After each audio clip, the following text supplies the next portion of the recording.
Welcome back जी। गौर, आप बता रहे थे 2001 में आपका जो टोटल रेवेन्यू कलेक्शन थी 300 बिलियन थी। ठीक है। 60 रुपए का 60 रुपीज का एक्सचेंज रेट था। मैं डॉलर्स में ही टर्म नहीं बात करता हूं। 5 बिलियन डॉलर, 5 बिलियन, वो बढ़ के आज 2 ट्रिलियन हो गए। राइट। इसी प्रेजेंटिव टैक्स में 700% increase in 10 years। In terms of dollar, we have come up from $5 billion to we have come to $22 billion. In dollar terms, 450%। देखें, 450% इंक्रीज इन 10 years is, और आप कहते हैं कि हमारे टैक्स मशीनरी काम नहीं कर रही, प्रेजेंटिव रिजीम्स गलत हैं। कोई भी बाहर से आके कहेगा, क्योंकि ये दुनिया में कहीं नहीं है। तो हमारे इकोनॉमिक एडवाइजर्स जो हैं वो इतना शोर उन्होंने मचाया कि हिलरी क्लिंटन जो पाकिस्तान की, वो कहते हैं जी, किसी ने कहा मदर इन लॉ की तरह वो एक्ट करती है, उसने भी कहा जी पाकिस्तानी इसको टैक्स नहीं देते। एंड यू आर सेइंग कि पिछले 10 साल में 450% इंक्रीज हुआ है इन dollar terms. Yes sir, this is on record. और दूसरी चीज आप देखें, तो ये फिर जो हमारे शोर मचा रहे हैं वो are the cynics. So sir, मैं आपको यही बोल रहा हूँ कि they have to look at the numbers where we were. देखिए, दुनिया के साथ अपने आप को कंपेयर करना तो मुझे भी बहुत अच्छा लगता है। मैं अपने मिडिल क्लास को अमेरिका के साथ कंपेयर करूं, साइज ऑफ कंपनीज को अमेरिकन कंपनीज के साथ कंपेयर करूं, इंडिया के साथ भी कंपेयर करके मुझे बड़ा अच्छा लगता है। लेकिन मैं देखता हूँ जी, मैं बहुत छोटा हूँ। ग्राउंड लेवल रियलिटी कहां से हम चले और कहां हम पहुंच रहे हैं। और पाकिस्तान के अपने जो हैं वो डोमेस्टिक ट्रेडिशनल जो है वो एनवायरनमेंट क्या है उसको सामने रखते हुए अगर आप पॉलिसी बनाएंगे तो सक्सेसफुल होगी।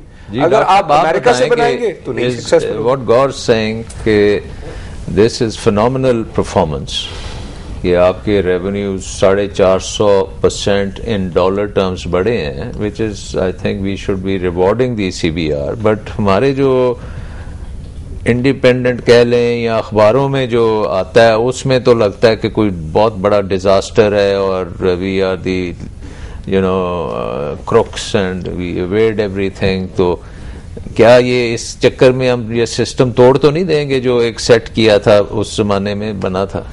सर, बहुत सारे वेस्टेड ग्रुप, वेस्टेड इंटरेस्ट लोगों के हैं, वो शायद उनको, कुछ लोगों को ये सेल्फ असेसमेंट पसंद नहीं आ रहा होगा और कुछ जो चाहते होंगे कि वापस उसमें चले जाएं।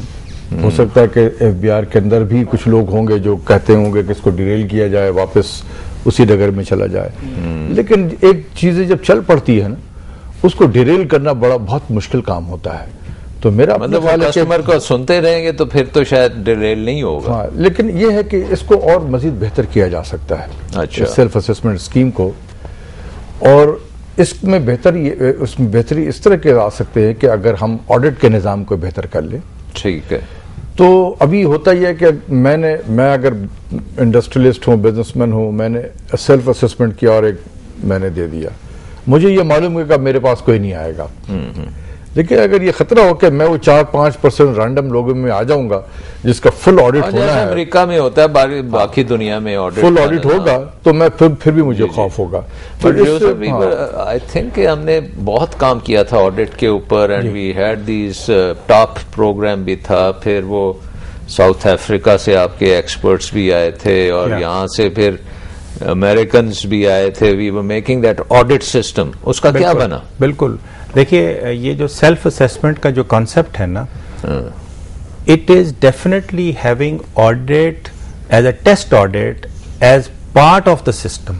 अच्छा, ये बात नहीं है कि आप बिल्कुल उस चीज को छोड़ देंगे totally without any kind of एक आउटसाइड चेक कह लें, इंडिपेंडेंट चेक कह लें, वो definitely very much part of it. लेकिन उस चीज को अचीव करने के लिए आपको कुछ काम करने थे, जो कि मैंने बात की सिस्टमेटाइजेशन की, टेक्नोलॉजी, ऑटोमेशन की, डेटाबेस चाहिए, डेटा वेयर हाउस के कॉन्सेप्ट की। डेटा वेयर हाउस का concept, as you know, is started on that definitely. और वो उसमें क्या था कि जी आप थर्ड पार्टी से इंफॉर्मेशन कलेक्ट करते हो, including your own information whatever you have. Even the desk audit was supposed to be a very, उसमें क्या होता है कि it's a risk based audit You don't, which is very important. You cannot, you see, you should not even. A 100% audit तो सवाल ही पैदा नहीं होता. वो एक छोटा सा परसेंटेज आप सिलेक्ट करते हो, उसके कुछ क्राइटेरियाज होते हैं, सही है, जिसकी बेसिस पे then the system actually generates that. Absolutely. और वो फिर एक डिटरेंट का फैक्टर भी यानी वो वर्क करता है, और दूसरा ये है कि वो आपको ट्रांसपेरेंसी भी प्रोवाइड करता है, because then you go with very tangible points.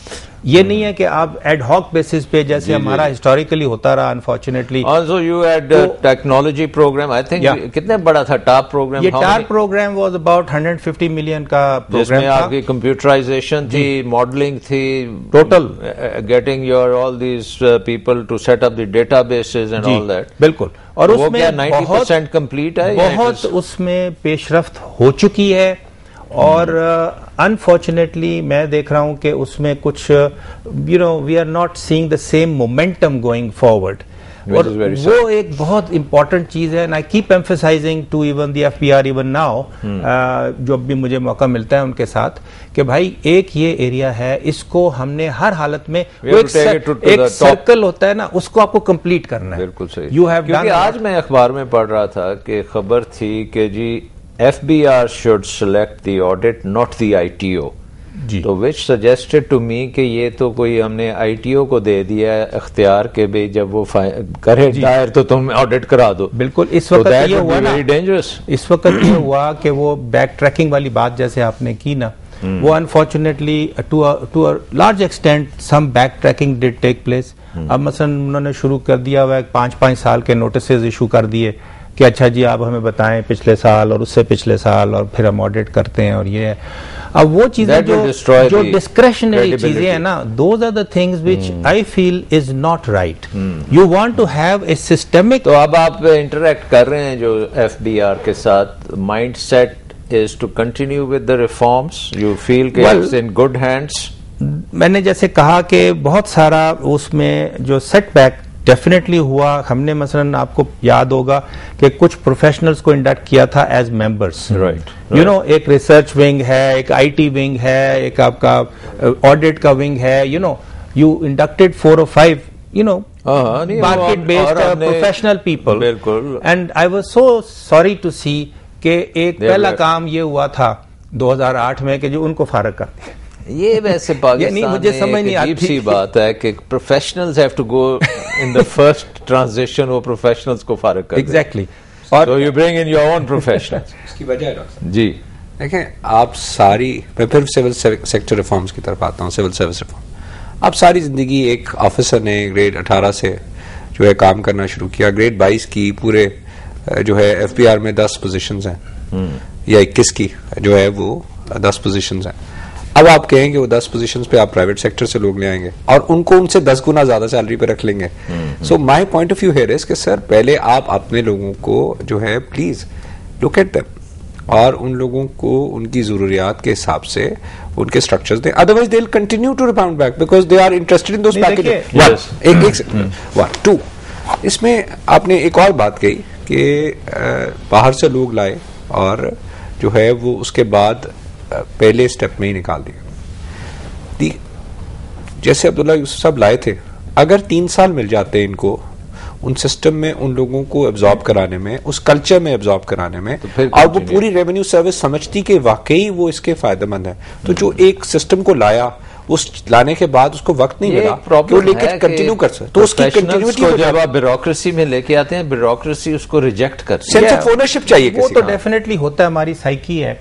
लेकिन मैं ये कह रहा हूं कि more than the bureaucracy, more than the bureaucracy, actually अब even the political leadership I fail to understand, to be honest. एक ऐसा इदारा है, मैं समझता हूं FBR, which is the organization from the economy's success point of view. Absolutely. और उसके अंदर आप जितना भी फोकस करें, मैं समझता हूं कम है बेहतरी के लिए. और उसको आपने इनकरेज करना है, उसको आपने बैकअप देनी है ताकि वो आगे चलेगा और वो आपकी मदद करेगा. As a matter of fact it will help you.